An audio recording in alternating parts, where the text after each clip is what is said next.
Hey, so this is just going to be a continuation of the last video. I just finished up Numbers chapter 18, and we're going to keep going with chapter 19 through chapter 22. So here we go. This is Numbers chapter 19. The Lord spoke to Moses and Aaron. This is the legal statute that the Lord has commanded. Instruct the Israelites to bring you an unblemished red cow that has no defect and has never been yoked. Give it to Eleazar the priest, and he will have it brought outside the camp and slaughtered in his presence. Eleazar the priest is to take some of its blood with his finger and sprinkle it 7 times toward the front of the tent of meeting. The cow must be burned in his sight. Its hide, flesh, and blood are to be burned along with its dung. The priest is to take cedar wood, hyssop, and crimson yarn and throw them into the fire where the cow is burning. Then the priest must wash his clothes and bathe his body in water. After that he may enter the camp, but he will remain ceremonially unclean until evening. The one who burned the cow must also wash his clothes and bathe his body in water, and he will remain unclean until evening. The man who is clean is to gather up the cow's ashes and deposit them outside the camp in a ceremonially clean place. The ashes must be kept by the Israelite community for preparing the water to remove impurity. It is a sin offering. Then the one who gathers up the cow's ashes must wash his clothes, and he will remain unclean until evening.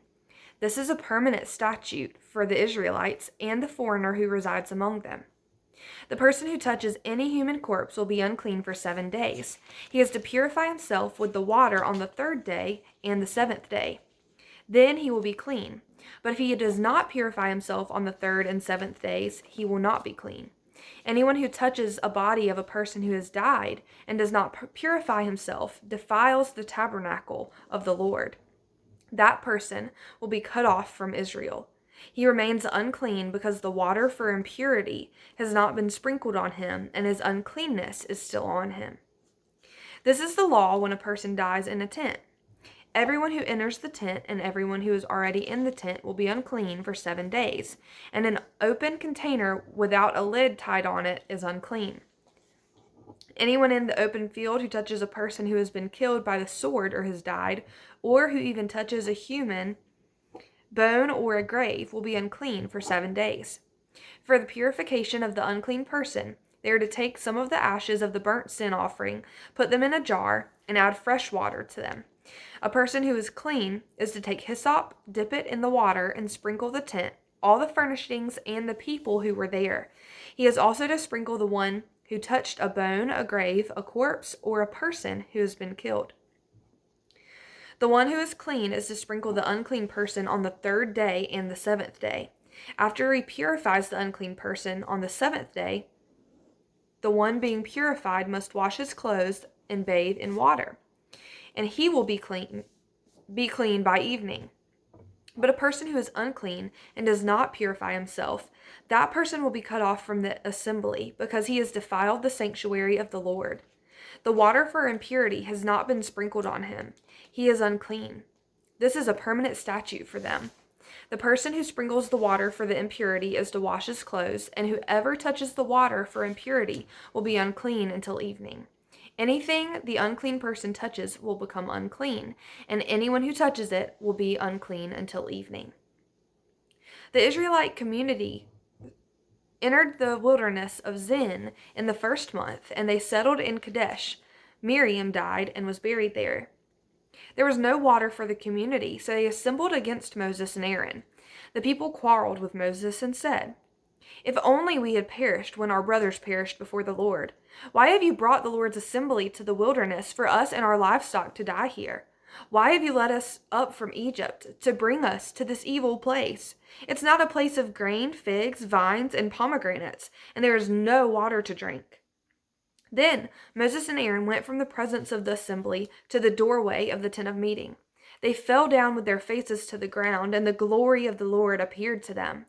The Lord spoke to Moses, "Take the staff and assemble the community. You and your brother Aaron are to speak to the rock while they watch, and it will yield its water. You will bring out water for them from the rock and provide drink for the community and their livestock." So Moses took the staff from the Lord's presence, just as he had commanded him. Moses and Aaron summoned the assembly in front of the rock, and Moses said to them, "Listen, you rebels. Must we bring water out of this rock for you?"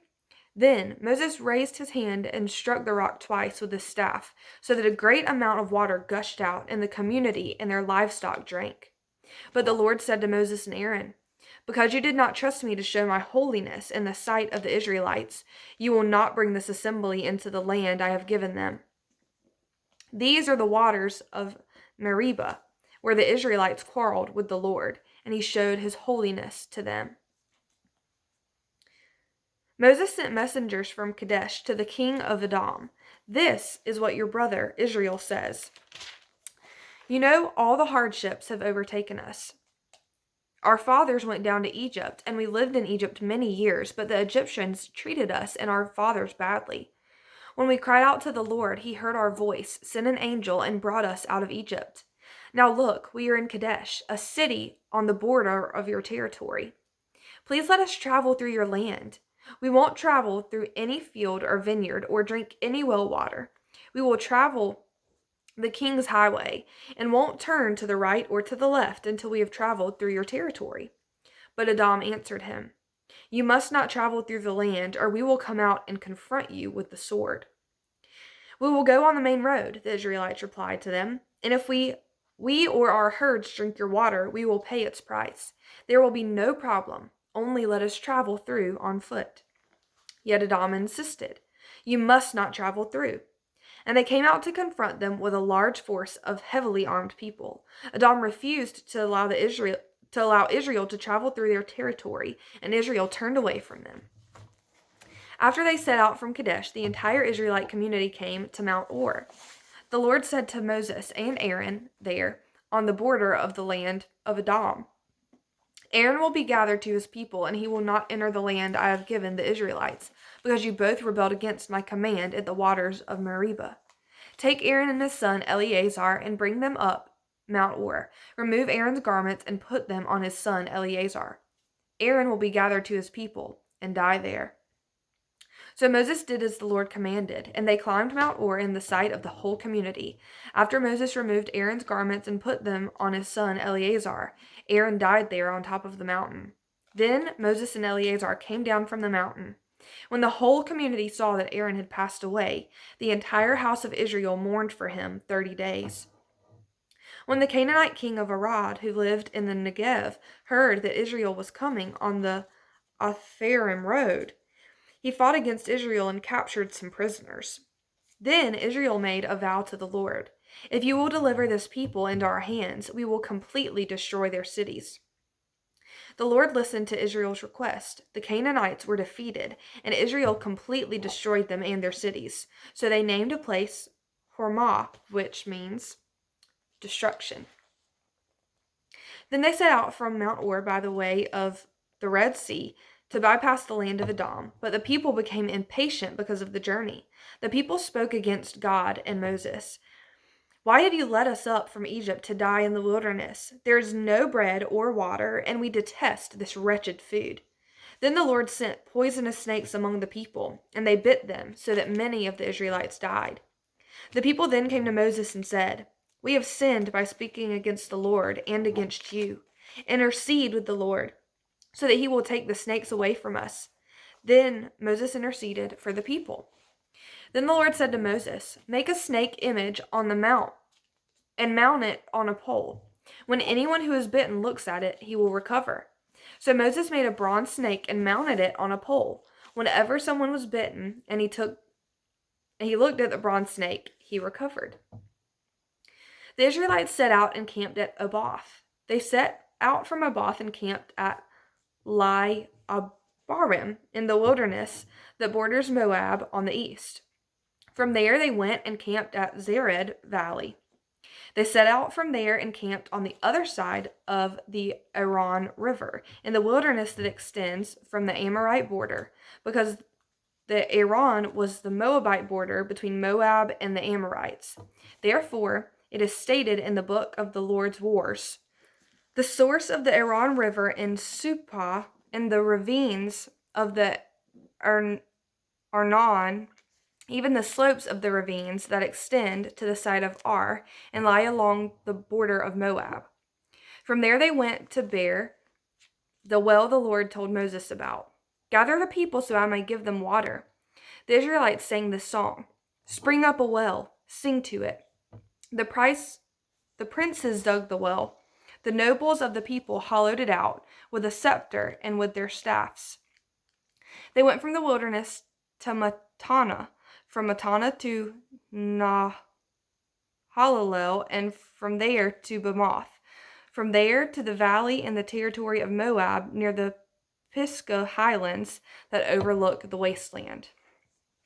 Israel sent messengers to say to Sihon, king of the Amorites, Let us travel through your land. We won't go into the fields or vineyards. We won't drink any well water. We will travel the king's highway until we have traveled through your territory. But Sihon would not let Israel travel through his territory. Instead, he gathered his whole army and went out to confront Israel in the wilderness. When he came to Jahaz, he fought against Israel. Israel struck him with the sword and took possession of his land from the Aran to the Jabbok, but only up to the Ammonite border, because it was fortified. Israel took all the cities and lived in these Amorite cities, including Heshbon and its villages. Heshbon was the city of Sihon, king of the Amorites, who had fought against the former king of Moab and had taken control of all his land as far as the Aran. Therefore the poets say, Come to Heshbon, let it be rebuilt, let the city of Sihon be restored. For fire came out of Heshbon, a flame from the city of Sihon. It consumed Ar of Moab, the lord of Arnon's heights. Woe to you, Moab! You have been destroyed, people of Chemosh. He gave up his sons and refugees and his daughters into captivity to Sihon, the Amorite king. We threw them down. Heshbon has been destroyed as far as Dibon. We caused desolation as far as Nophah, which reaches as far as Medeba. So Israel traveled in the Amorites' land. After Moses sent spies to Jazer, Israel captured its villages and drove out the Amorites who were there. Then they turned and went up the road to Bashan, and Og, king of Bashan, came out against them with his whole army to do battle at Edrei. But the Lord said to Moses, Do not fear him, for I have handed him over to you along with his whole army and his land. Do to him as you did to Sihon, king of the Amorites, who lived in Heshbon. So they struck him, his sons, and his whole army, until no one was left, and they took possession of his land. The Israelites traveled on and camped in the plains of Moab near the Jordan across from Jericho. Now Balak, son of Zippor, saw all the Israelites The Israelites traveled on and camped in the plains of Moab near the Jordan across from Jericho. Now Balak, son of Zippor, saw all that Israel had done to the Amorites. Moab was terrified of the people because they were numerous, and Moab dreaded the Israelites. So the Moabites said to the elders of Midian, This horde will devour everything around us like an ox eats up the green plants in the field. Since Balak, son of Zippor, was Moab's king at the time, he sent messengers to Balaam, son of Beor, at Pethor, which is by the Euphrates in the land of his people. Balak said to him, Look, a people has come out of Egypt. They cover the surface of the land and are living right across from me. Please come and put a curse on these people for me, because they are more powerful than I am. I may be able to defeat them and drive them out of the land, for I know that those you bless are blessed, and those who you curse are cursed. The elders of Moab and Midian departed with feats for divination in hand. They came to Balaam and reported Balak's words to him. He said to them, Spend the night here, and I will give you the answer the Lord tells me. So the officials of Moab stayed with Balaam. Then God came to Balaam and asked, Who are these men with you? He replied to God, Balak, son of Zippor, king of Moab, sent this message to me. Look, a people has come out of Egypt, and they cover the surface of the land. Now come and put a curse over them for me. I will be able to fight against them and drive them away. Then God said to Balaam, You are not to go with them. You are not to curse this people, for they are blessed. So Balaam got up the next morning and said to Balak's officials, Go back to your land, because the Lord has refused to let me go with you. The officials of Moab arose, returning to Balak, and reported, Balaam refused to come with us. Balak sent his officials again, who were more numerous and higher in rank than the others. They came to Balaam and said to him, This is what Balak, son of Zippor, said. Let nothing keep you from coming to me, for I will greatly honor you and do whatever you ask me. So please come and put a curse on these people for me. But Balaam responded to the servants of Balak, If Balak were to give me his house full of silver and gold, I could not go against the command of my Lord, my God, to do anything, small or great. Please stay here overnight, as the others did, so that I may find out what else the Lord has to tell me. God came to Balaam at night and said to him, Since these men have come to summon you, get up and go with them, but you must only do what I tell you. When he got up in the morning, Balaam saddled his donkey and went with the officials of Moab. But God was incensed that Balaam was going, and the angel of the Lord took his stand on the path to oppose him. Balaam was riding his donkey, and his 2 servants were with him. When the donkey saw the angel of the Lord standing on the path, with a drawn sword in his hand, she turned off the path and went into the field. So Balaam hit her to return to the path.